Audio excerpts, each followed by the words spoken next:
মেঘালয়তে আছে। শিবালিক কোথায় আছে? শিবালিক আমরা সবাই জানি যে শিবালিক অনেকগুলো রাজ্যে আছে।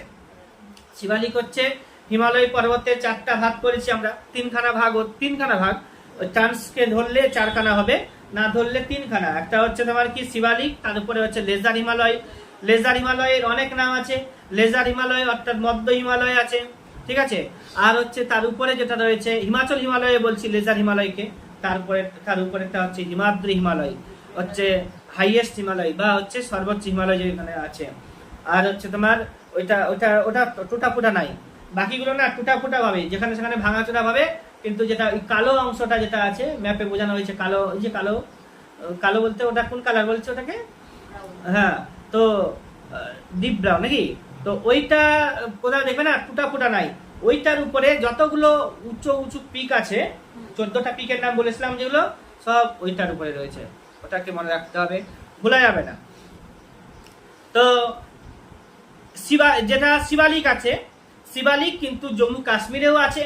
শিবালিক তুমি জম্মু কাশ্মীরে পাবে, শিবালিক তুমি হিমাচল প্রদেশেও পাবে, শিবালিক তুমি পাঞ্জাবের অংশটাতেও পাবে তুমি, তারপরে হরিয়ানাতেও পাবে, উত্তরাখণ্ডেও পাবে, সিকিমেও পাবো আমরা, আসামেও যাব, অরুণাচল প্রদেশে যাবো। অর্থাৎ যতগুলো রাজ্যের মধ্য দিয়ে আমাদের হিমালয় পর্বত প্রবেশ করেছে, মানে গেছে, বিরাজ হয়েছে, সবগুলোতে রয়েছে কোন কি বললাম জানো?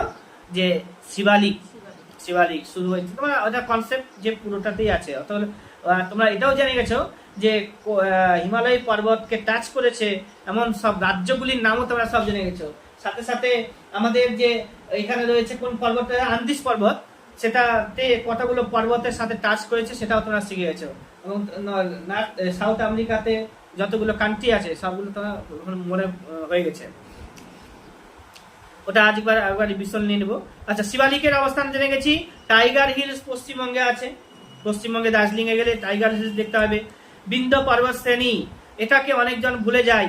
তো বিন্ধ্য পর্বত শ্রেণীর অবস্থান জিজ্ঞেস করে, মনে রাখতে হবে আরাবল্লী পর্বত যে আছে, আরাবল্লী পর্বত কোথায় রয়েছে? রাজস্থানে রয়েছে।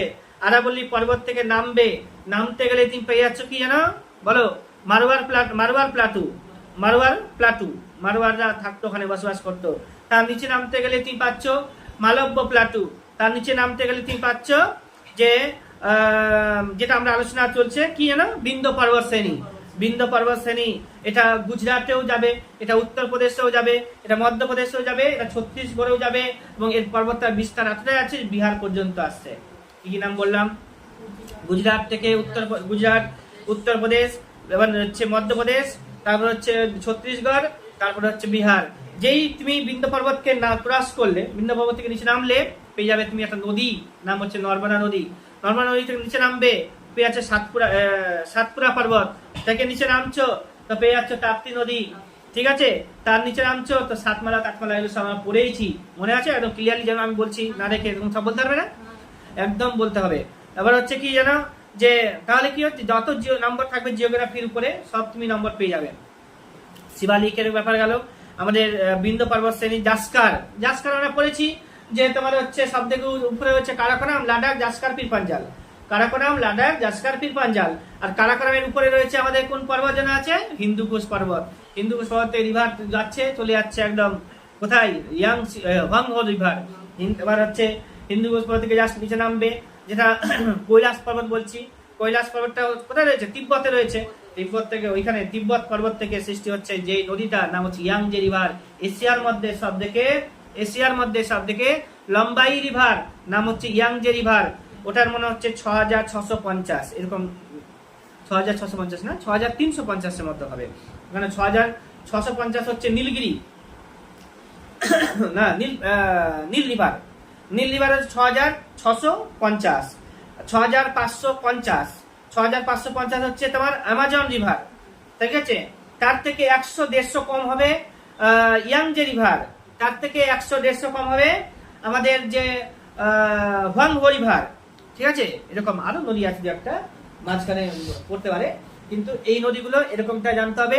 আর একটা আছে মেকং রিভার হচ্ছে তোমার কি, এটা কোন অংশ বলবো, হচ্ছে তোমার এশিয়া মহাদেশের দক্ষিণ পূর্ব দিকে অবস্থিত লম্বাই রিভার। এশিয়া মহাদেশের দক্ষিণ পূর্ব দিকে অবস্থিত লম্বাই রিভার নাম হচ্ছে মেকং রিভার। মেকং রিভারটা বলেছিলাম এর আগে, তিব্বত থেকে সৃষ্টি হয়ে কোন কোন দেশ দিয়ে গেছে বলেছি। ওইখানে একটা রয়েছে আমাদের ল্যান্ডলক কি বলেছিলাম যেন কান্ট্রি, তার নাম কি বলেছিলাম? লাউস। লাউসের যে কান্ট্রি ক্যাপিটাল গুলো যে আছে ওগুলো জিজ্ঞাসা করা হয়। এবার মানে এটা জেনে গেছি, এটা আমি এই ক্লাসে ঢুকাবো না, তো আছে। রিভার পাঁচটা আমাদের খুবই ইম্পর্টেন্স আছে, যেটা হচ্ছে ইয়োলো রিভার জিজ্ঞাসা করলে অনেকেই পারবে না। তো ইয়াংসিকিয়াং, হোয়াংহো, তারপরে হচ্ছে ইয়াংজে, এবার হচ্ছে ওগুলো পড়তে হবে। নীলগিরি পর্বত করতে হচ্ছে, অ্যামাজন রিভার করতে হচ্ছে। অ্যামাজন রিভার ব্রাজিলে আছে। ব্রাজিল দেশের যে ব্রাজিল নাম হয়েছে, কেন হয়েছে নাম, সেটা পরীক্ষাতে জিজ্ঞাসা করতে পারে। ওখানে এক ধরনের উদ্ভিদ ছিল, নাম হচ্ছে ব্রাজিল, গাছের নামই হচ্ছে ব্রাজিল, ঠিক আছে? সেই ব্রাজিল নাম থেকে ব্রাজিল কান্ট্রি এসেছে, গাছের নাম থেকে। এখান দিয়ে বয়ে আসবে একটা রিভার, পেরু থেকে বয়ে আসবে। মানে কথা, এটা পর্বতটা আছে, এই পর্বত যেটা আছে সেই পর্বত দিয়েই, কিন্তু পেরু যে কান্ট্রিটা আছে ওইখান দিয়ে বয়ে আসবে, আর বয়ে এসে তোমার পড়ে যাবে কোন সাগরে? তো আটলান্টিক মহাসাগরে, দক্ষিণেই পড়বে এটা, হ্যাঁ, দক্ষিণ আটলান্টিক মহাসাগরে পড়বে। আর হচ্ছে চিলি, এরপর চিলিতেই রয়েছে যেটা বললাম আমি, কি নাম বললাম যেন? আটাকামা মরুভূমি। আটাকামা মরুভূমি কোন দেশে? তো চিলিতে। কোন মহাদেশে? তো দক্ষিণ আমেরিকাতে, ঠিক আছে, চিলি। আর হচ্ছে যেটা আমাদের বলেছিল যে ওই যে পর্বতটা দেখতে পাচ্ছ, আর কোন পর্বত যেন বললাম? আন্দিজ। তো তার যে বিস্তার সেটা শুরু হয়েছে আমাদের ভেনিজুয়েলা থেকে, আর শুরু হবে আমাদের, শেষ হবে আমাদের চিলি থেকে পর্যন্ত। এই সমস্ত দেশের নামগুলো আমাদেরকে মনে রাখতে হবে। এখানে আছে যে নদীটা বললাম, তিনটা নদীর নাম আজ থেকে কখনো নাম ভুলো।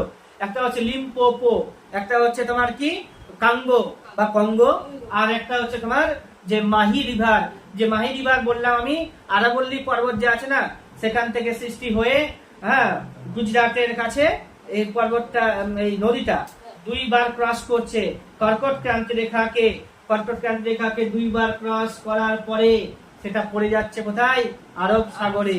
মানে আরব সাগরে বলতে ওই গুজরাটের কাছে কচ্ছের অঞ্চলে।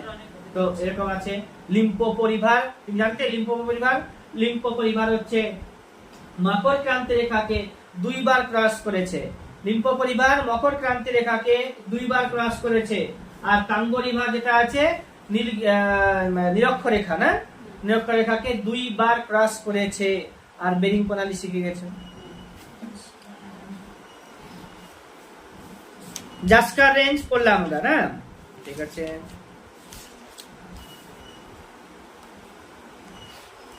বিন্দ পর্বত আমরা পড়লামই।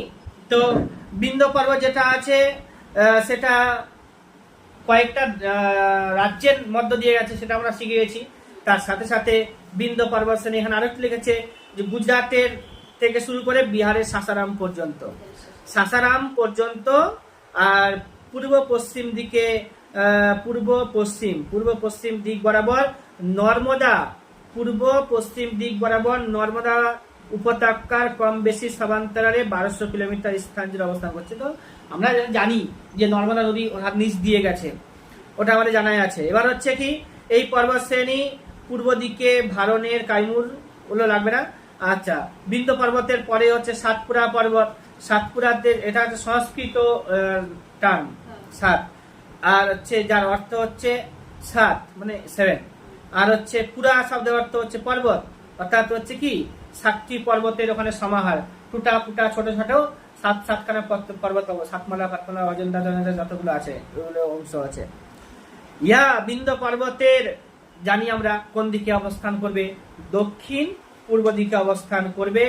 নর্মদা ও তাপ্তি নদীর মধ্য দিয়ে প্রবাহিত, এটা আমরা জানি তো, যে বিন্দ পর্বত থেকে নামছে তো পড়ছে নর্মদা রিভার, তারপরে হচ্ছে সাতপুরা পর্বত, তার নিচে হচ্ছে তোমার তাপ্তি রিভার। তাহলে এই সাতপুরা পর্বত যদি না থাকতো তাহলে হচ্ছে নর্মদা নদী আর তাপ্তি নদী মাঝখানে সৃষ্টিস্থলে মিশে যেতে পারতো।